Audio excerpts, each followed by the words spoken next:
The rain hammered against the reinforced glass of the trauma bay doors, a relentless, rhythmic drumming that seemed to synchronize with the frantic beeping of the cardiac monitor inside.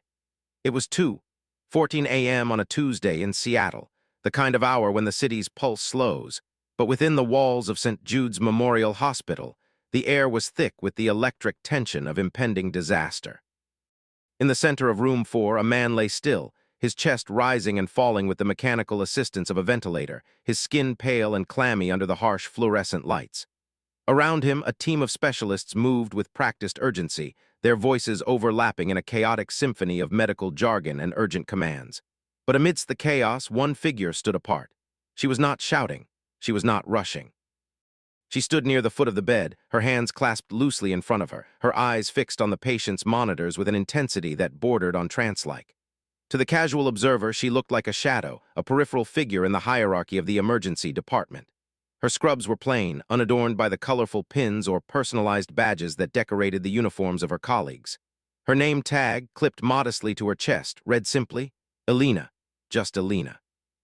No title, no credentials, no flourish. And as Dr. Marcus Thorne, the attending physician and self-proclaimed king of the ER, barked orders that grew increasingly erratic, Elena remained silent. She watched. She calculated, and she waited, because she knew something they didn't. She knew that the man on the table wasn't just another overdose victim or a routine cardiac arrest. She knew who he was. And she knew that if she spoke now, if she intervened without the proper protocol, she would lose everything she had built. But if she stayed silent, he would die. The clock ticked, the heart rate dropped, and Elena took a breath, stepping forward into the light. If you are new to this channel, welcome to a space where we explore the hidden depths of human resilience and the quiet power of integrity. We believe that true strength often wears the mask of humility, and today's story is a testament to that belief. If you appreciate narratives that challenge our preconceptions about status and competence, please consider subscribing. It helps us bring these stories to life, and it ensures you never miss a moment of the journey.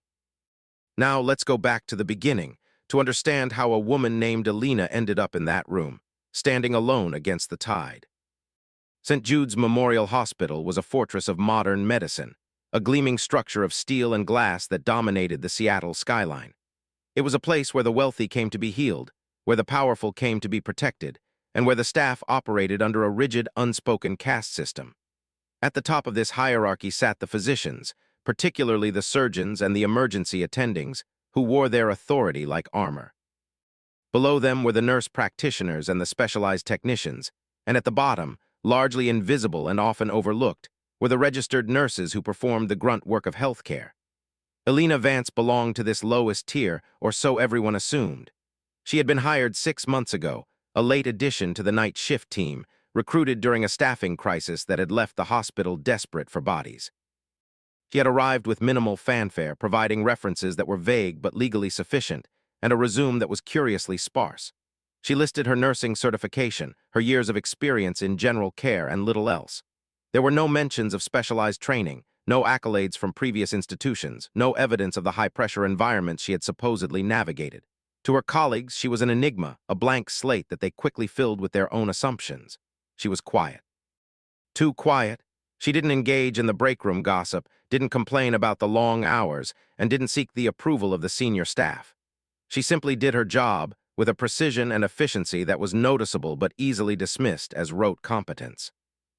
Dr. Marcus Thorne, the attending physician on the night shift, was the antithesis of Elena's restraint. He was a man who thrived on visibility, whose voice carried through the corridors like a thunderclap, demanding attention and deference. He was brilliant, undeniably so, but his brilliance was wrapped in a layer of arrogance that made him difficult to work with and impossible to challenge. He viewed nurses as extensions of his will, tools to be used rather than partners in care. And Elena, with her silence and her lack of pedigree, was his favorite target for subtle disparagement. He would correct her in front of patients, criticizing her technique for inserting an IV or adjusting a drip, even when she had done nothing wrong. He would roll his eyes when she asked clarify. NG questions, treating her curiosity as incompetence. The other nurses watched these interactions with a mix of pity and relief. Pity for Elena, who seemed unable to defend herself, and relief that they were not the ones in his crosshairs.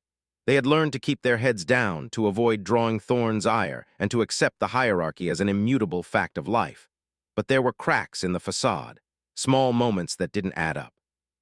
Like the time when the power flickered during a storm, and while everyone else panicked, Alina had calmly guided a confused elderly patient through the darkened hallway to safety, her voice steady and reassuring, her movements precise. Or the way she handled the violent outburst of a delirious patient, de-escalating the situation with a few soft words and a gentle touch, while the security guards stood ready to intervene.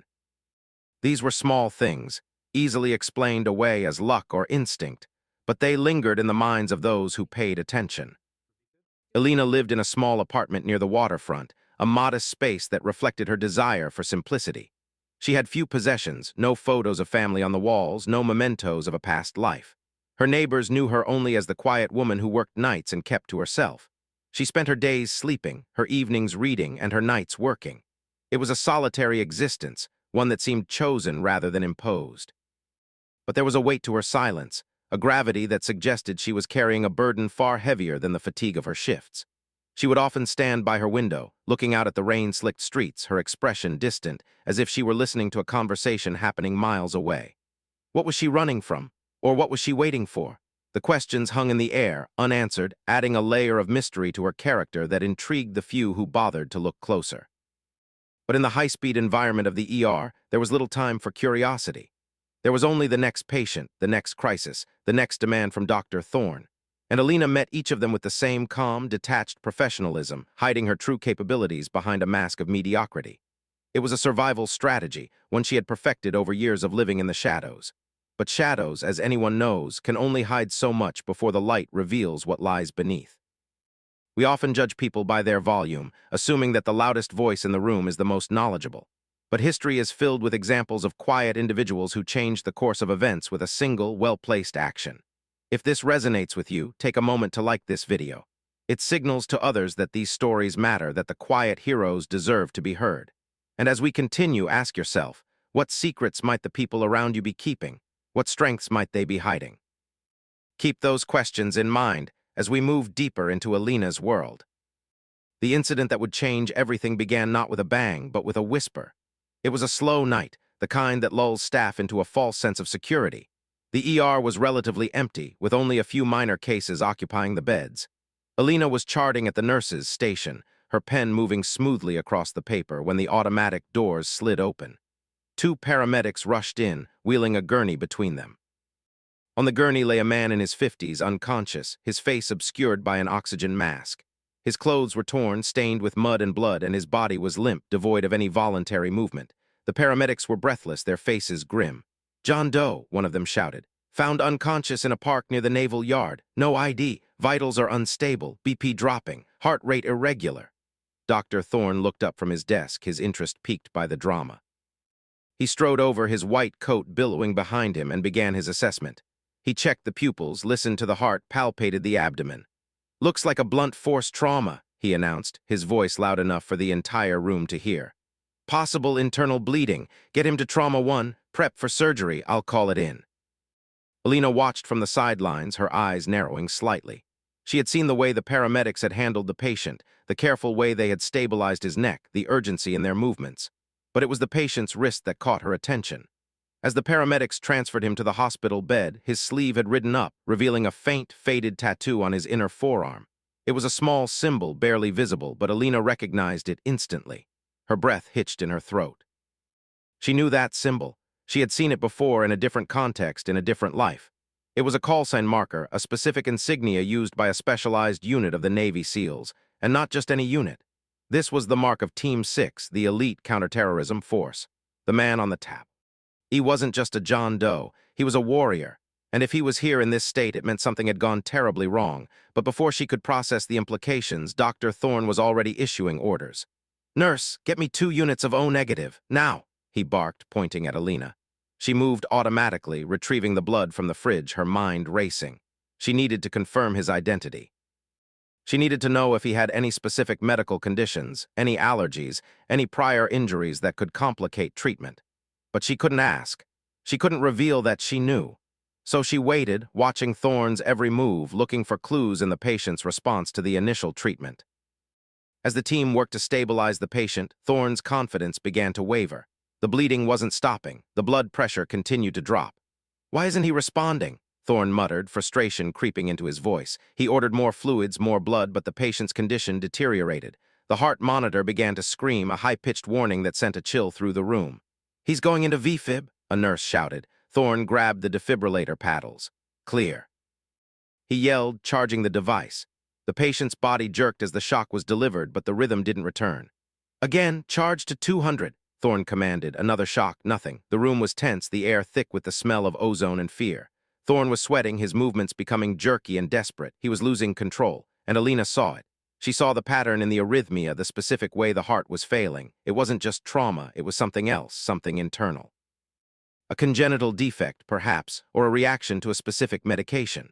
She remembered reading about it in a classified medical journal years ago, a rare condition that affected some special operations personnel due to the extreme physical stresses they endured. It was called operator's heart, a colloquial term for a specific type of cardiomyopathy that required a unique treatment protocol. Standard ACLS algorithms wouldn't work. In fact, they could make it worse. Alina stepped forward. "Dr. Thorne," she said, her voice low but firm, "stop." The room went silent. Thorne turned to her, his eyes wide with shock and anger. "What did you say?" he snapped. "I said stop," Alina repeated, her gaze locked on his. "The defibrillation isn't working because it's not a standard arrhythmia. It's a structural issue. You need to administer amiodarone and magnesium, and you need to do it now, not later. Now." Thorne laughed, a harsh, incredulous sound. "You're telling me how to treat a cardiac arrest? You're a nurse, Vance. Stick to your lane." He turned back to the patient, raising the paddles again. "Clear." But Alina didn't move. She stood her ground, her body blocking his path to the machine. "If you shock him again, you will rupture his ventricle," she said, her voice steady. "He will die, and it will be on your hands." The other nurses froze, unsure of what to do. Thorne's face turned red with rage. "Move," he shouted. "Security." But before security could arrive, the patient's heart stopped completely. The monitor flatlined. The long, continuous tone filled the room, a sound of finality. Thorne stared at the screen, his hands trembling. He had failed, and Alina knew that she had only seconds to act. This is the moment where everything hangs in the balance. The hierarchy has broken down, and the truth is about to surface. If you are feeling the tension, share this video with someone who appreciates a good thriller. It helps us grow our community of storytellers and listeners. And remember, in real life, speaking up can be terrifying, but sometimes it is the only way to save a life. Let's see what Alina does next. Alina didn't hesitate. She pushed past Thorne, who was too stunned to resist, and grabbed the crash cart. She didn't look at him. She didn't look at the other nurses. Her focus was entirely on the patient. She drew up the amiodarone and magnesium with practiced speed, her hands moving with a precision that belied her earlier passivity. She injected the medications directly into the IV line, then began chest compressions. But these weren't standard compressions. She adjusted her hand placement, applying pressure at a specific angle, targeting the right ventricle. It was a technique she had learned in a classified training module, a method designed for operators with this specific condition. The other nurses watched in disbelief. Was she crazy? Was she making it worse? Thorne stood frozen, his ego shattered, watching this quiet nurse take command of his trauma bay. "Call code blue," Alina said, her voice calm. "And get me a portable echo. Now." A young resident, terrified but curious, ran to get the equipment. Alina continued compressions, counting under her breath, her rhythm perfect. 1, 2, 3, 4. She could feel the change in the patient's chest, the subtle shift in resistance. She was reaching the heart. She was forcing it to respond. Minutes felt like hours. The sweat poured down Alina's face, but her expression never changed. She was in the zone, a place she hadn't visited in years, a place of pure focus and instinct. The portable echo arrived, and she directed the resident to place the probe. She glanced at the screen, confirming her diagnosis. The right ventricle was enlarged, struggling to pump. The medications were starting to work, but the heart needed a jump start. "Charge to 150, she said, taking the paddles from the frozen Thorne. "Sync mode." The resident looked at her, confused. "Sync mode for VFib?" "Do it," Alina commanded. He obeyed. She placed the paddles, checked the sync, and delivered the shock. The patient's body jerked, and then a miracle, a beat, then another. The sinus rhythm returned, weak but present. The monitor beeped, a steady, rhythmic sound that signaled life. The room exhaled. The tension broke. Alina stepped back, handing the paddles to the resident. "Start him on a dopamine drip," she said, "and get him to the ICU. He needs a cardiology consult immediately." She turned to Thorne, who was staring at her with a mixture of awe and hatred. "You're welcome," she said softly. Then she walked away, leaving the room in silence. But the victory was short-lived. As the patient was wheeled out, Thorne recovered his composure. His humiliation burned in his chest, a hot coal of rage. He couldn't let this stand. He couldn't let a nurse, a subordinate, undermine him in front of his staff. He needed to reassert his authority. He needed to punish her. He followed her to the nurse's station where she was documenting the event. "Vance," he said, his voice low and dangerous. "My office, now." Alina didn't look up. She finished her note, then stood and followed him. The other nurses watched, their hearts sinking. They knew what was coming. They knew that Thorne would not let this go, and they were right. Inside his office, Thorne slammed the door. "Who do you think you are?" he shouted. "You disobeyed a direct order. You undermined my authority. You practiced medicine without a license." Alina stood calmly, her hands clasped. "I saved his life," she said. "You were killing him." "I don't care," Thorne yelled. "You are a nurse. Your job is to follow orders, not to think, not to diagnose, to follow, and you failed. You are suspended, effective immediately. Hand over your badge." Alina didn't argue. She didn't plead. She simply unclipped her badge and placed it on his desk. "As you wish," she said. Then she turned and walked out of the office, leaving her career, her reputation, and her livelihood behind. She had saved a life, but she had lost everything, or so it seemed. It is easy to feel anger on Alina's behalf, to feel the injustice of her punishment. But remember, this is part of the journey, the darkness before the dawn. If you are feeling that frustration, let it out in the comments. Tell us what you would have done in her shoes. Your perspectives add depth to our community, and stay with us because the story is far from over. In fact, it is just beginning. Alina left the hospital through the staff entrance, the rain soaking her scrubs as she stepped into the night. She didn't have a car. She walked. She walked for miles through the wet streets of Seattle, her mind replaying the events of the last few hours.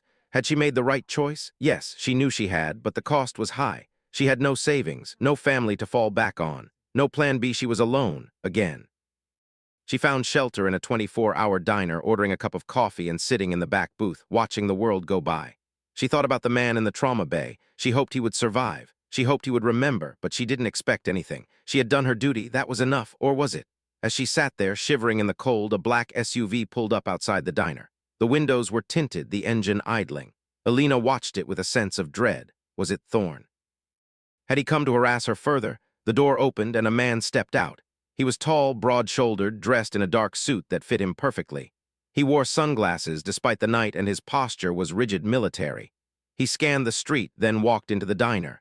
He didn't look at the other patrons. He walked straight to Alina's booth and sat down opposite her. Alina tensed, her muscles coiling.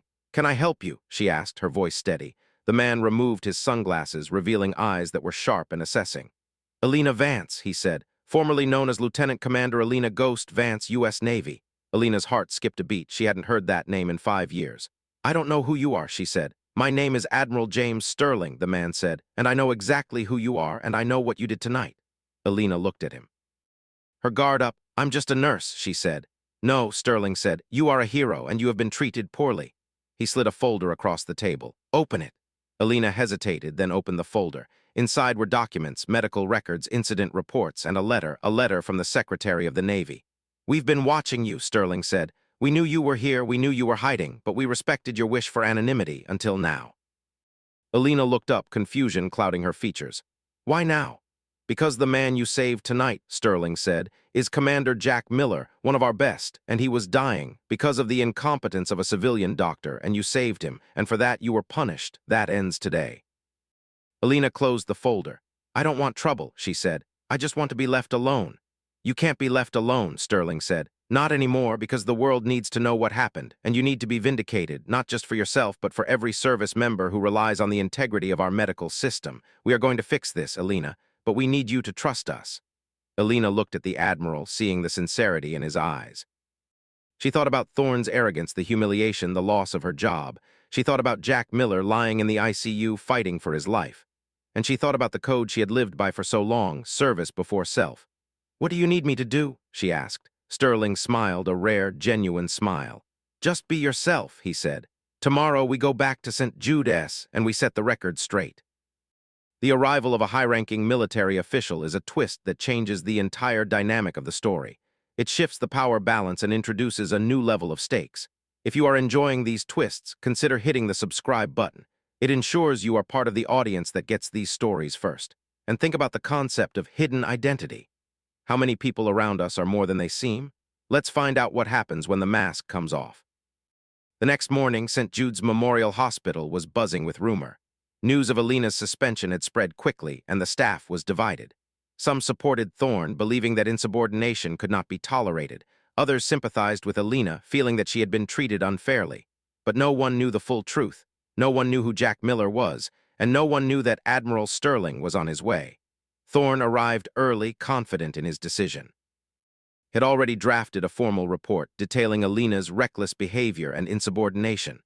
He planned to present it to the hospital administrator, Dr. Sarah Jenkins, a woman who valued protocol above all else. He expected her to support him, to uphold the hierarchy. He was wrong. When he entered Jenkins' office, he found her standing by the window, her face pale. Standing next to her was Admiral Sterling. Thorne stopped in his tracks, his confidence wavering. "Admiral." He stammered. "Dr. Thorne," Sterling said, his voice cold. "We need to talk." Jenkins gestured for Thorne to sit. "Admiral Sterling has brought some concerning information to my attention," she said, "regarding the incident last night." Thorne sat, trying to maintain his composure. "I acted according to protocol," he said. "The nurse exceeded her scope of practice." "Did she?" Sterling asked. He placed a file on the desk. "This is the medical history of Commander Jack Miller. It includes a rare cardiac condition documented in classified military records, a condition that requires specific treatment protocols, protocols that Nurse Vance followed, protocols that you ignored." Thorne picked up the file, his hands shaking. He scanned the documents, his face growing paler with each page. This is classified," he whispered. "Yes," Sterling said, "and Nurse Vance is cleared to access it because she is a former Navy SEAL medic, a lieutenant commander. One of the most decorated medics in the history of the Special Operations community." Thorne looked up, his eyes wide with disbelief. "She's a SEAL." "She was," Sterling corrected. "She served 3 tours in Afghanistan and Iraq. She received the Bronze Star with Valor for saving the lives of 12 Marines under heavy fire. She retired 5 years ago, seeking a quiet life, but she never stopped being a medic. And last night she saved the life of one of our own while you were busy protecting your ego." Jenkins looked at Thorne, her expression stern. "Dr. Thorne, this is a serious breach of professional conduct. Not only did you ignore a valid medical intervention, but you also punished the person who saved a patient's life. We will be launching a full investigation, and until then you are suspended." Thorne stood up, his face red with anger. "This is ridiculous. She's a nurse. She lied about her qualifications." "She didn't lie," Sterling said. "She omitted, which is H. Her right and her competence speaks for itself. The question is, Dr. Thorne, why did you feel threatened by a competent colleague? Why did you prioritize your authority over a patient's life?" Thorne had no answer. He stormed out of the office, his career in ruins. But the story wasn't over. Sterling turned to Jenkins. "We want a public apology," he said, "and we want Nurse Vance reinstated with full honors." Jenkins nodded. "It will be done." The reversal of fortune is satisfying, isn't it? Seeing the arrogant antagonist face the consequences of his actions. If you agree, leave a comment below with the word justice. It lets us know that you value accountability in storytelling. And as we move to the next phase, remember that true authority is not about power, but about responsibility. Let's see how Alina handles her return. Alina was waiting in the lobby when Sterling and Jenkins emerged. She looked tired but dignified. Sterling approached her, extending his hand. "It's done," he said. "Thorne is suspended, you are reinstated, and we have arranged for a formal ceremony to acknowledge your service." Alina shook his hand, her grip firm. "Thank you, Admiral," she said. "But I don't want a ceremony, I just want to do my job." Sterling smiled. "I know, but the world needs to see this. It needs to see that competence is valued over ego, that humility is rewarded. Please, for Jack."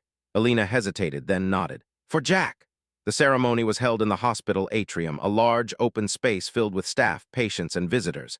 It was unusual for a hospital to hold such an event, but the administration had agreed, recognizing the importance of the message. Admiral Sterling stood at the podium, his uniform crisp and immaculate. He spoke briefly about the importance of teamwork, of respecting the expertise of all medical professionals, regardless of their title. Then he introduced Alina. She walked to the stage, her head held high. She didn't wear a medal, she didn't wear a sash, she wore her scrubs, and that was enough. Sterling pinned a small, silver pin to her scrub top. It was the Navy Cross, a decoration for extraordinary heroism. "This is not just for last night," he said, his voice amplifying through the speakers. "This is for a lifetime of service, for the lives you have saved in the shadows, for the courage you have shown in the face of adversity. Alina Vance, you are a hero, and we are proud to call you one of our own." The room erupted in applause. The nurses cheered. The doctors clapped, some with genuine respect, others with grudging admiration. Alina looked out at the crowd, her eyes meeting Thorne S., who was standing in the back watching from a distance. He looked defeated, humbled. Alina didn't smile, she didn't gloat, she simply nodded, acknowledging his presence, then turned to leave. She had done what she had to do, she had saved a life, she had restored her honor, and now she could go back to work, back to the shadows, where she belonged. But as she walked away, a voice stopped her. "Alina!" It was Jack Miller. He was standing in the doorway, supported by a cane, but alive. His face was pale, but his eyes were bright. He walked towards her, slowly, painfully. The room went silent. Everyone watched as the SEAL commander approached the quiet nurse. He stopped in front of her, looking into her eyes. "You saved me," he said, his voice rough. "You knew who I was, and you saved me." Alina nodded. "I did my job," she said. Jack shook his head. "You did more than that. You remembered the code, and you honored it." He reached into his pocket and pulled out a small, folded piece of paper. He handed it to her. "This is my call sign," he said, "and my personal number. If you ever need anything at all, you call me. You are family now." Alina took the paper, her hands trembling slightly. "Thank you," she whispered. Jack leaned in, and in a voice so low that only she could hear, he whispered, "Ghost." It was her call sign. The name she had left behind, the name that defined her. Hearing it spoken by a fellow warrior in a place of healing was a profound validation. It was a recognition of her true self. Tears welled in her eyes, but she didn't let them fall. She smiled, a small, genuine smile. "Welcome back, Jack," she said. This moment, the whispering of the call sign, is the emotional core of the story. It connects the past to the present, the soldier to the nurse, the hidden identity to the public vindication. If this moment moved you, please share this video with a friend who serves or who knows someone who serves. It's a tribute to the unseen heroes among us. And as we wind down, reflect on the power of recognition. How does it feel to be truly seen? In the weeks that followed, life at St. Jude's changed. Thorne resigned, unable to face the scrutiny of the investigation and the loss of respect from his peers. A new attending physician was hired, a woman who valued collaboration and humility. The culture of the ER shifted, becoming more inclusive, more respectful. Nurses were encouraged to speak up, to share their insights, to participate in decision-making. And Alina, she remained quiet, she remained humble, but she was no longer invisible. Her colleagues looked at her with respect, with awe. They knew her story, they knew her capability, and they knew that if they ever found themselves in a crisis, she was the one they wanted by their side. She didn't seek the spotlight, she didn't crave the attention. She simply did her job with the same precision and care she had always shown. But now there was a difference. She was free, free from the fear of being discovered, free from the burden of hiding. She was Alina Vance, nurse, and she was Lieutenant Commander Ghost SEAL, and she was both, and that was enough. Jack Miller recovered fully, returning to active duty after a period of rehabilitation. He kept in touch with Alina, sending her occasional letters, updates on his missions, words of gratitude. They formed a bond, a connection forged in fire and blood, tempered by compassion and care. They were warriors, both of them, fighting different battles, but united by a common code. And Alina found peace in that connection. She found purpose. She realized that her service hadn't ended when she left the military. It had just changed form. She was still saving lives. She was still protecting the vulnerable. She was still serving, and that was all that mattered. We often think of heroes as people who perform grand, spectacular acts. But true heroism is often quiet. It is the daily choice to do the right thing, even when no one is watching, even when it costs you everything. Alina's story is a reminder of that truth. If you agree, please take a moment to subscribe to our channel. Join us as we continue to uncover these hidden narratives, these stories of quiet strength. Your support allows us to keep telling them. And now, let's reflect on the moral of this tale. The moral of Alina's story is not just about justice. It is about humility. It is about the danger of arrogance and the power of competence. Dr. Thorne fell because he believed his title made him superior. Alina rose because she knew her value lay in her actions, not her status. In a world that often rewards noise and self-promotion, it is refreshing to be reminded that substance matters more than style. That integrity is its own reward. And that sometimes the quietest person in the room is the strongest.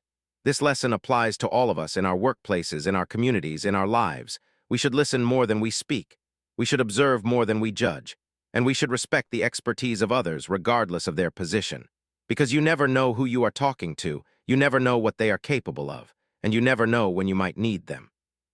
Alina's journey also highlights the importance of institutional accountability. Hospitals, like any organization, must have systems in place to check power, to encourage collaboration, and to protect those who speak up. The fact that St. Jude's was able to correct its mistake, to acknowledge its error, and to restore Alina's dignity is a testament to the possibility of redemption. It shows that systems can change, that cultures can evolve, and that justice, while sometimes delayed, is possible. But it requires vigilance, it requires courage, and it requires people like Admiral Sterling who are willing to step in and set the record straight. As we conclude this narrative, I want to thank you for joining us on this journey. It has been a privilege to share Alina's story with you. If you found value in this experience, please consider liking this video. It helps us reach more people, more seekers of truth and inspiration. And if you have a story of your own, a moment where you saw hidden strength or where you experienced injustice, please share it in the comments. We read every one. Your voices matter. Your experiences matter. And together, we build a community that values integrity, competence, and compassion. Before you go, I want to leave you with a final thought. Think about the people in your life who are quiet, who don't seek attention, who just do their job. Take a moment to acknowledge them, to thank them, to see them. You might be surprised by what you find. You might discover a hero. And in doing so, you might just change their day or their life, because recognition is a powerful gift, and it costs nothing to give. This story is fictional, but the themes are real. The dynamics of power, the struggle for respect, the triumph of competence over arrogance, these are universal human experiences. We create these narratives to explore them, to learn from them, and to be inspired by them. If you enjoyed this format, please check out our other videos. We have stories of teachers, of firefighters, of engineers, of everyday people who rise to the occasion. Each one is a testament to the resilience of the human spirit, and each one is waiting for you to discover it. The rain had stopped by the time Alina left the hospital that night. The sky was clear, the stars shining brightly above the Seattle skyline. She walked to her car, a small, sensible sedan, and got in. She sat for a moment listening to the silence. It was a good silence, a peaceful silence. She started the engine and drove home. She didn't look back. She didn't need to. She knew who she was, and she knew where she was going, and that was enough. Thank you for watching, thank you for listening, and thank you for believing in the quiet heroes. Until next time, stay curious, stay compassionate, and stay strong. If you haven't already, please hit that subscribe button. It's the best way to support our work. And turn on notifications so you never miss a story. We have many more to tell, many more heroes to honor, and we can't do it without you. In the end, Alina's story is not just about her. It is about all of us. It is about the potential for greatness that lies within each of us, waiting to be revealed. It is about the courage to stand up, to speak out, to do the right thing. And it is about the hope that justice will prevail. Hold on to that hope. Nurture it, and let it guide you.